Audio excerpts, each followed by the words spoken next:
This episode of Mr. Hutchings History is now streaming on Spotify, Apple Podcasts, YouTube, and all your favorite platforms like Castbox, Podcast Addict, and Amazon Music. Tune in now. Welcome to Mr. Hutchings History, where the past comes alive. Let's dive into today's story. Welcome back, everyone. We're diving into a really fascinating and kind of unsettling part of American history today. Executive Order 9066, signed by President Franklin D. Roosevelt during World War II. And it's interesting because on one hand you have FDR, champion of democracy, New Deal, protector of individual rights. But then on the other hand, this is the same president who authorized the internment of over 110,000 Japanese Americans. Right. 2/3 of them U.S. citizens. It's a real head scratcher, like how did those two things coexist? It's a real paradox. Yeah. And when you dig a little deeper and you start to consider the pressure that FDR was under at the time. Oh, yeah. I mean, can you imagine? Pearl Harbor. Oh, gosh. Just happened. Yeah. The West Coast is terrified of Japanese invasion. Right. Yeah. Military advisors are like, Mr. President, you got to do something drastic. So let's break this down a little bit. Okay. What did Executive Order 9066 actually do? Because it wasn't explicitly about race, was it? Well, no, not right out there on the surface. Okay. It basically gave the military the power to exclude anyone that they considered a threat from certain military areas. Right. But the way it was worded, it was so vague that it basically gave them the ability to target anyone of Japanese descent. Wow. Yeah. So over 110,000 people forcibly removed from their homes and businesses sent to these internment camps? Right. What were the immediate consequences of that, of giving the military that much power? Well, I mean, you're talking families uprooted, communities just shattered, livelihoods destroyed, people lost their homes, their businesses, their freedom. Yeah. All without any sort of trial or due process. Right. And this is happening. Yeah. Under FDR, right, the champion of the people. Yeah. It's hard to reconcile those two images. It really is. It really shows you just the tension, between his personal convictions and the demands of wartime leadership. Yeah. I mean, on the one hand, you've got this guy who believes in democracy and individual rights, and then on the other hand, he's got to deal with all this fear, and the military's telling him to do this. Right. And you've got a public that's very easily swayed by, anti-Japanese sentiment. And speaking of that, you mentioned anti-Japanese sentiment. I mean, there were some specific people, right, that played a pretty significant role. Oh, absolutely. In shaping public opinion and influencing FDR's decisions. Oh, yeah. Like who? Well, you had, figures like Senator Hiram Johnson from California. Okay. He had a long history of anti-Japanese rhetoric. Right. And he used his platform to really stoke those fears about Japanese Americans, painting them as a threat to national security. And some newspapers kind of jumped on that bandwagon too, right? Oh, for sure. I'm thinking about the Los Angeles Times, the San Francisco Chronicle. Yeah, they definitely contributed to that whole climate of fear. Yeah. Their coverage, it wasn't very objective a lot of times. They emphasized these unsubstantiated claims of espionage and sabotage. Yeah.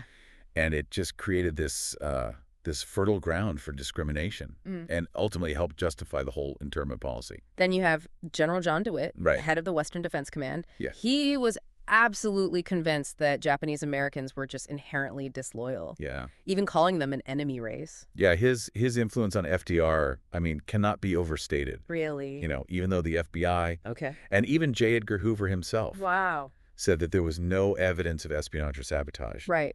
DeWitt's reports to the president were all about this supposed imminent danger that was posed by this population. Wow, that's incredible. His reports were totally fueled by his own prejudices. Yeah. And they played a key role in pushing FDR towards signing that executive order. So we have fear, we have prejudice, we have political pressure. Right. Was FDR just giving in to all of that, or were there some genuine concerns about national security at play here? That's the million-dollar question, isn't it? Yeah. Historians are still trying to figure that out. Yeah. Was it a calculated decision? Right. Was it a tragic overreaction? Yeah. Or was it some mix of both? Right. I think to really understand it, we need to look at, the legal and moral fallout from this executive order. Okay. Yeah. Let's do it. All right. Okay, so we've talked about the consequences for Japanese Americans. Right. But what about for the country as a whole? Like legally and morally, what were the implications there? Yeah, it's a really important question. Did anybody even challenge it? Like the constitutionality of it? They did. Okay. Yeah, and that takes us to the Supreme Court case, Korematsu v. United States. This was in 1944. Okay. And Fred Korematsu, Okay. he was a U.S. citizen of Okay. Japanese descent, Okay. and he refused to comply with the relocation order. Wow. So his case went all the way up to the Supreme Court, and the court ruled in favor of the government.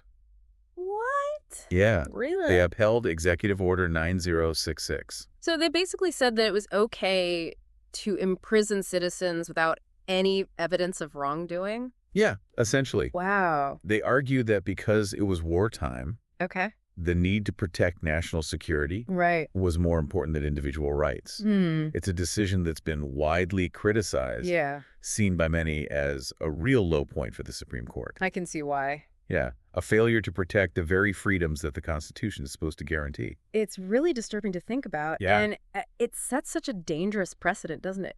Like, couldn't that same logic be used to justify all sorts of violations? Right. All in the name of security. Exactly. I mean, the Korematsu case really raises these profound questions about the whole balance between security and liberty. Yeah. Can fear, even in the face of a real threat, justify suspending fundamental rights? Yeah. And if so, where do we draw the line? Yeah, that's a really tough one.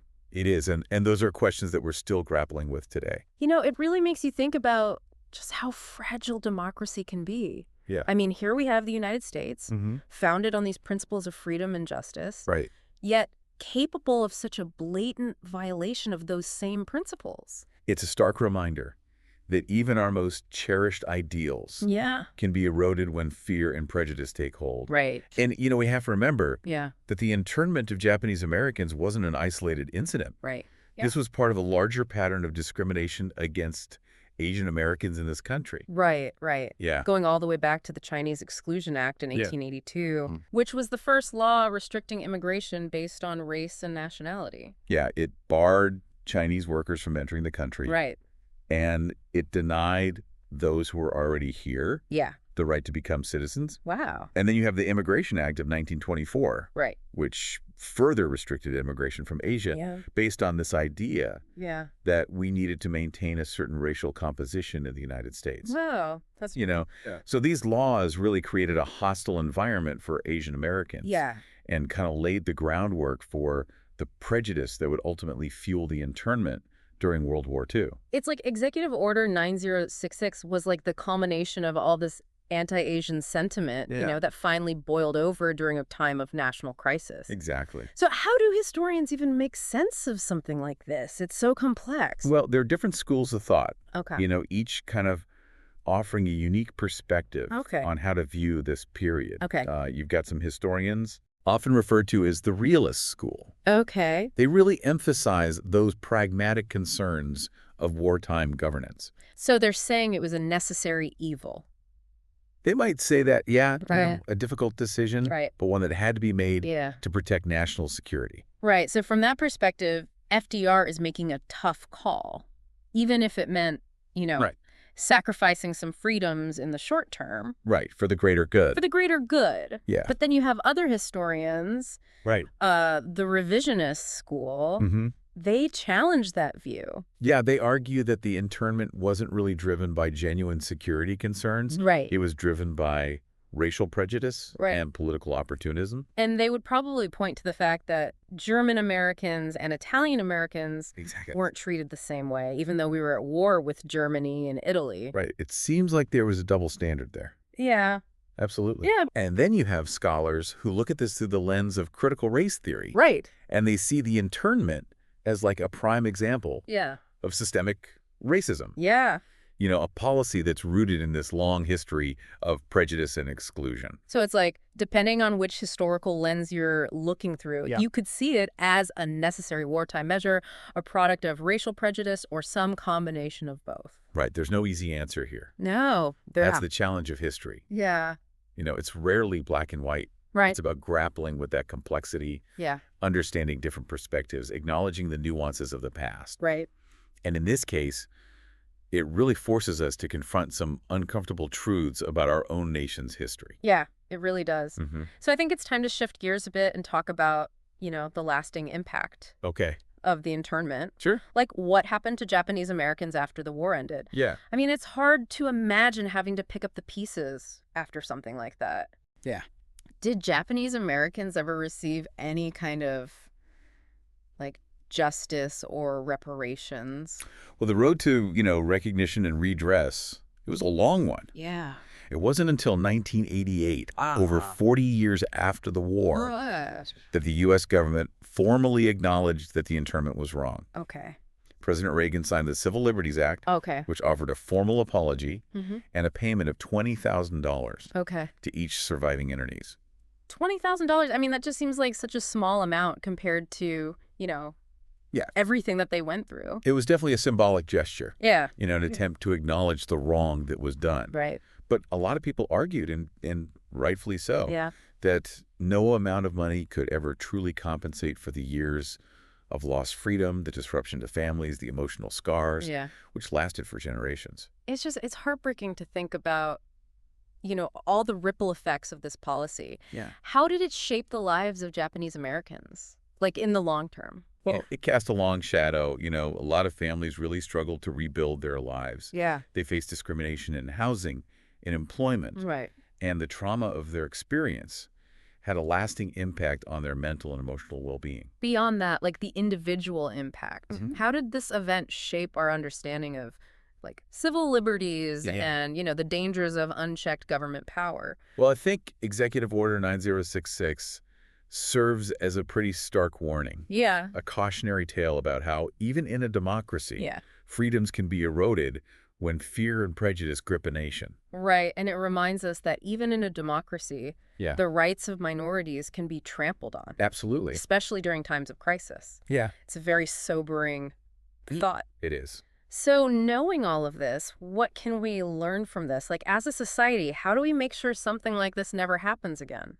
Well, it starts with education. Understanding the historical context, the factors that led to the internment, the consequences that it had for so many innocent people. Yeah. We need to teach this history. Yeah. Not just as, a series of facts and dates, but as a living lesson in the importance of, vigilance, critical thinking, standing up for justice. It's not just about looking back, though, right? No, absolutely not. It's about applying these lessons to today. Yeah. We need to be aware of how fear and prejudice can be used against us. Right. Especially in times of uncertainty. Yeah. When people are feeling threatened. Yeah. That's when it's easiest to exploit those feelings. And we need to challenge those who seek to divide us. Yes. Based on race, religion. Anything. Yeah, any arbitrary category. Yeah, we have to be vigilant in protecting the rights of all, not just the majority. Right. Executive Order 9066 shows us that the Constitution, while a remarkable document, it's not enough on its own. Yeah. It requires active citizenship, people being willing to speak out against injustice, to hold our leaders accountable. Well, this deep dive has definitely been eye-opening. It has. We've explored, the historical context, the legal ramifications, the human cost, the legacy of Executive Order 9066. Yeah, it's a lot. It is a lot to take in. It is. And I think, the biggest takeaway for me is that we can never forget this. Absolutely. It's a reminder that the fight for justice and equality is ongoing.